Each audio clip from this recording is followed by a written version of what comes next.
안녕하세요, 채아빠입니다. 오늘은 임신을 하면 나라에서 공짜로 받을 수 있는 내용들과 여러가지 임산부 혜택들에 대해서 이 영상 한 편으로 깔끔하게 정리를 해드리도록 하겠습니다. 임신을 하신 지 얼마 안 된 산모님들이라면 오늘 영상 끝까지 시청하셔서 제가 말씀드리는 14가지 내용들 전부 받아보시면 좋을 것 같아요. 먼저 국가에서 제공해주는 임산부 혜택을 받기 위해서는 보건소 혹은 홈페이지를 통해서 임산부 등록을 하셔야 되는데요. 임산부 등록은 산부인과에서 임신 확인서를 먼저 발급을 받고 편의상 카드사를 통해 국민행복카드까지 발급을 받아주시는 게 좋습니다. 해당 거주지역 보건소로 방문을 하시거나 국민건강보험공단 홈페이지를 통해서 온라인으로 직접 등록도 가능합니다. 홈페이지로 신청을 하는 경우에는 이렇게 국민건강보험공단의 민원서비스 찾기, 그리고 이 페이지 맨 아래에 임신출산진료비 온라인 신청 버튼을 눌러가지고 국민행복카드 정보 입력하고 신청을 해주시면 됩니다. 참고로 임신확인서라는 서류는 임산부 등록뿐만 아니라 회사에 제출을 하거나 여러 곳에 쓰일 수 있기 때문에 미리 사진으로 촬영을 해주시면 좋을 것 같아요. 자, 그럼 첫 번째 혜택은 임신 시에 받을 수 있는 임신출산진료비 바우처입니다. 아기 심장 소리를 들은 날로부터 보통 병원에서 임신확인서를 발급을 해주고 있는데요. 임신확인서 발급을 받으셨다면 제일 먼저 해주셔야 할 게 국민행복카드 신청입니다. 카드 발급은 은행, 카드사 어플, 온라인 사이트를 통해서 가능한데요. 일부 임신출산 관련 온라인 사이트에서 신청을 하게 되면 사은품을 지급해주는 것도 있으니까 시간이 되는 분들은 여러 곳을 비교해서 사은품까지 같이 수령을 받으시면 더 좋을 것 같습니다. 해당 카드사에 전화를 해서 바우처 등록을 요청해주시면 됩니다. 금액을 설명드리자면 단태아는 100만 원이 지급되고 쌍둥이 이상인 경우에는 기본 200만 원에 태아 1인당 20주 이상 유지 시 100만 원이 추가적으로 지급이 됩니다. 두 번째 혜택은 보건소에서 지원을 받을 수 있는 내용인데요. 준비물은 신분증과 임신확인서를 꼭 지참을 하시고 방문을 해주셔야 되는데 임신 준비 시에 먹는 엽산과 임신 중, 출산 후에 먹어야 하는 철분제를 보건소에서 무료로 제공해주고 있습니다. 엽산은 임신한 날로부터 임신 3개월까지 지급이 되고요. 철분제는 임신 16주부터 출산 2개월까지 최대 7개월 2회에 걸쳐서 지급이 가능하고 주수가 지나서 보건소로 방문할 경우에는 이미 지나간 것에 대해서는 지급이 불가능하니까요. 미리미리 챙겨주시는 게 좋을 것 같습니다. 추가적으로 임산부임을 보여줄 수 있는 임산부 배지라든지 주차증, 체온계 등도 선물로 제공하니까요. 전부 다 챙겨주시고요. 또한 보건소에서는 산정검사, 출산교육 등을 제공해주고 있습니다. 지역마다 혜택이 조금씩 다르지만 보통 임신 초기 검사와 출산교육을 진행해주고 있고 일부 지역은 초음파, 임신성 당뇨검사 할인권도 지원을 해주고 있습니다. 보건소에서 미리 검사를 받으시면 병원에서 필요한 항목만 추가로 진행할 수 있으니까 아무래도 비용을 절감할 수 있겠죠. 세 번째 혜택은 근무시간 단축이 가능합니다. 임신 근로자와 태아를 보호하기 위해서 근로시간을 1일 최대 2시간 단축을 해주는 제도인데요. 임신 중인 여성 근로자라면 임신 12주 이내, 32주 이후에 사업자 규모나 근로 형태, 직종, 근속기간과 상관없이 누구든지 전부 신청이 가능합니다. 대신에 1일 근로 시간이 7시간 이상이어야 단축이 가능하고 출퇴근 시간이 조정이 가능하기 때문에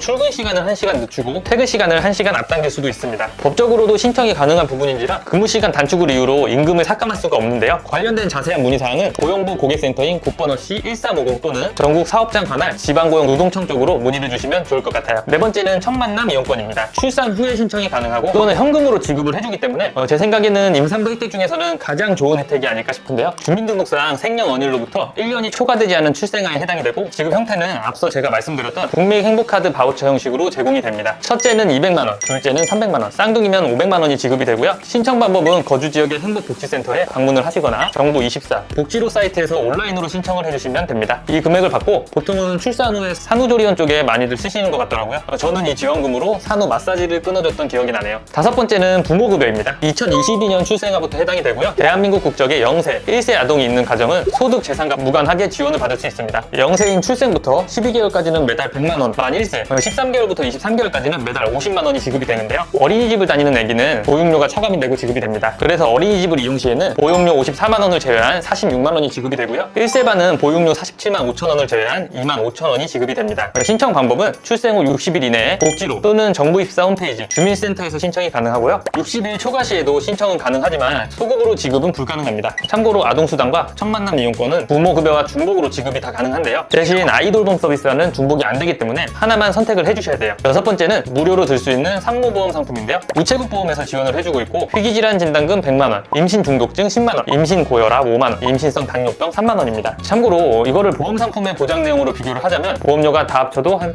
500원 정도 안 나올 것 같아요. 담보의 종류나 금액이 핵심적이지는 않아서 큰 도움이 되지는 않지만 그래도 22주 전까지는 무료로 가입이 가능하니까 꼭 신청을 해주시고요. 가입 방법은 우체국보험 홈페이지 또는 어플을 다운받으신 후에 본인명의 스마트폰, 인증서, 임신 확인서를 준비해주시고 위의 경로에 맞춰서 신청을 해주시면 됩니다. 일곱 번째는 태동검사 비용의 환급입니다. 태동검사는 태아의 심박동수를 확인해가지고 태아의 건강 상태를 알아보는 검사인데요. 임신 24주 이상 자궁수축이 없는 35세 미만 산모님은 건강보험이 1회가 적용이 되고 만 35세 이상은 2회가 적용이 됩니다. 그렇지만 일반적으로 산모님들은 이 내용을 잘 모르시죠. 근데 병원에서도 내용을 모르는 경우가 있어서 비급여로 계산이 된 경우에는 5년 이내에 환급 처리가 가능합니다. 아직 태동검사를 받지 않으셨다면 받으신다면 받으실 때 꼭 건강보험 적용이 됐는지를 확인해 주시면 좋을 것 같고요. 이 가격이 5만 원에서 10만 원 정도 한다고 하니까요. 태동검사에서 비급여로 계산이 된 게 있다면 환급 신청을 해주시면 좋을 것 같습니다. 참고로 초음파 검사도 7회까지는 건강보험 적용이 되기 때문에 환급 신청은 건강보험 심사평가원 홈페이지에서 해주시면 될 것 같아요. 여덟 번째는 임산부 교통 관련 서비스입니다. SRT나 KTX, 공항 패스트트랙, 공영주차장 및 교통지원 서비스 혜택을 지원해주고 있는데요. SRT는 할인 지정좌석 30% 할인이 되고요. KTX는 일반석 예매 시 특실로 업그레이드를 해주고 있고, 기간은 둘 다 출산일로부터 1년 동안 가능합니다. 공항 교통약자 기준에 따르면 임산부가 포함이 되어 있기 때문에 동반 3위까지는 수화물을 체크인할 때 대기 없이 빠르게 이용하실 수가 있고, 임산부 스티커를 차량에 부착하시면 공영주차장 또한 무료로 이용받으시거나 할인을 받으실 수가 있습니다. 추가로 서울시에서는 임산부 교통비 지원 서비스라고 해서 임산부 1인당 70만 원을 교통비로 지원을 해줍니다. 산모님들께서 택시를 탈 때 쓰라고 지원을 해주는 것 같은데요. 기름값으로 쓰는 분들도 많으십니다. 아홉 번째는 고위험 임산부 의료비 지원 혜택인데요. 소득과 무관하게 전 국민이 신청이 가능한데, 위에 보이는 19개 임신질환으로 인해 치료 시 최대 300만 원까지 지원받으실 수가 있습니다. 대신 특실이나 VIP실 지원은 안 되니까요. 이 부분은 꼭 참고해주세요. 열 번째, 여러 가지 난임 치료 정책인데요.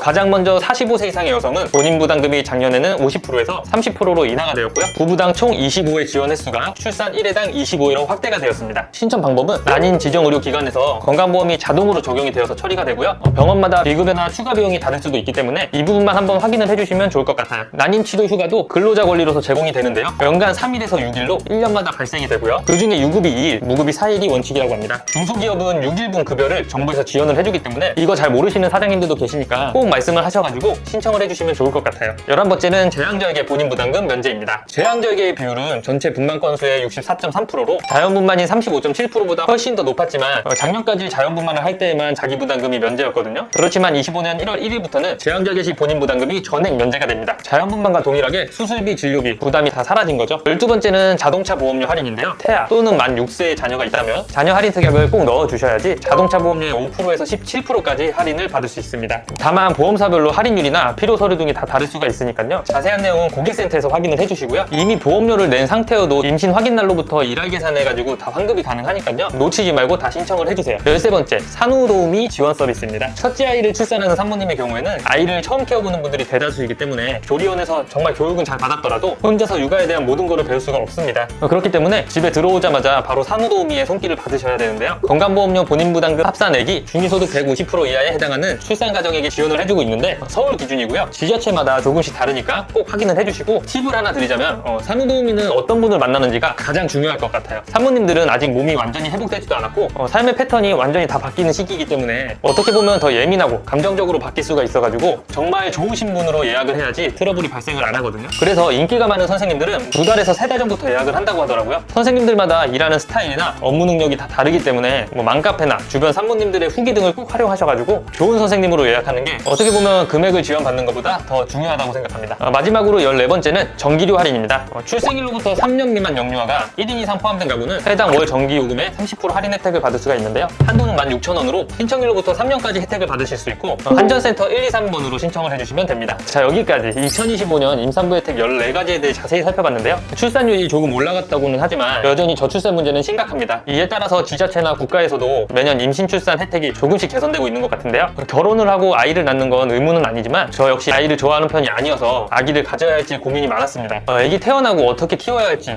두려움이 엄청 컸는데요. 당연히 키우다 보면 힘든 일도 많지만 지금 돌이켜보면 일하다가도 아이가 생각나고 그 애교 한 번에 모든 게 잊혀지더라고요. 그만큼 힘든 일보다는 행복한 일들이 더 많고 키우면서 그 행복은 더욱 커질 거라고 생각합니다. 그래서 예비 부모님들께 드리고 싶은 말씀은 너무 걱정만 하지 마시고 모든 과정을 행복하게 즐겨보시는 게 어떠실까요? 오늘 영상이 도움이 되었으면 좋겠고, 다음 영상은 더 알찬 내용으로 찾아뵙겠습니다. 감사합니다.